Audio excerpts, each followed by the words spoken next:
أي أديكم سلو. وما سنت بسم الله الرحمن الرحيم. دمان السلام على قريب قرياشة تيم كبنا الكنافري يو تيم كان لك كسجيد. طبعا markii sida Soomaalida caado ah mar walba ay kuma maahan dawlad xun waxay dhaantahay dawlad la'aan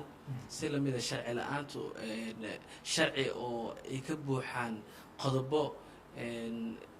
qaldan ayaa dhaamo markii dhankaas laga eego inkastoo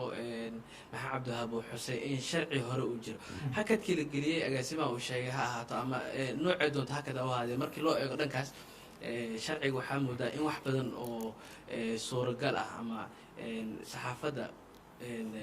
sharci ahaan u noqon kara oo anfacaya ku jiraan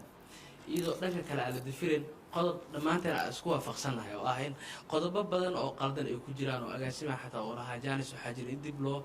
habeeyo taas macnaheedu waxay tahay in qodobada noocaas oo kale ah ay jiraan in isla wada ogol yahay ilaa wasiirka oo lahaa maalintii soo bandhigaya barnaamijka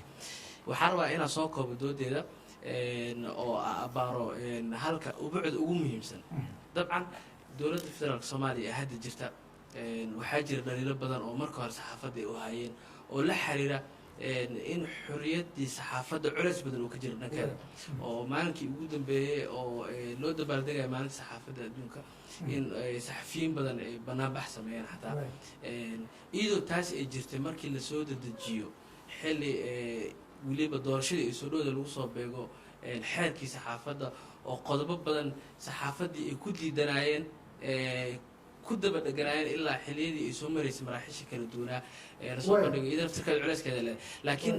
meesha nuqdada ugu muhiimsan waxay ila tahay mar haddii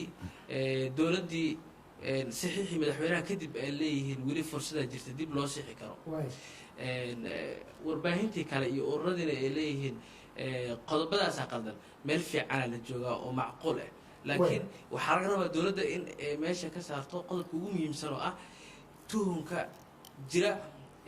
dooda ugu badan waxay ka dhalanaysa waxay tahay qodobadaas maadaama la isku raacsan yahay in qaladaad ay ku jiraan dawladdana ay ogashay in dib loo sixi karo tuhunka ku jira in laga dhabeyn doono qodobkaas asiga ah dib in loo saxayo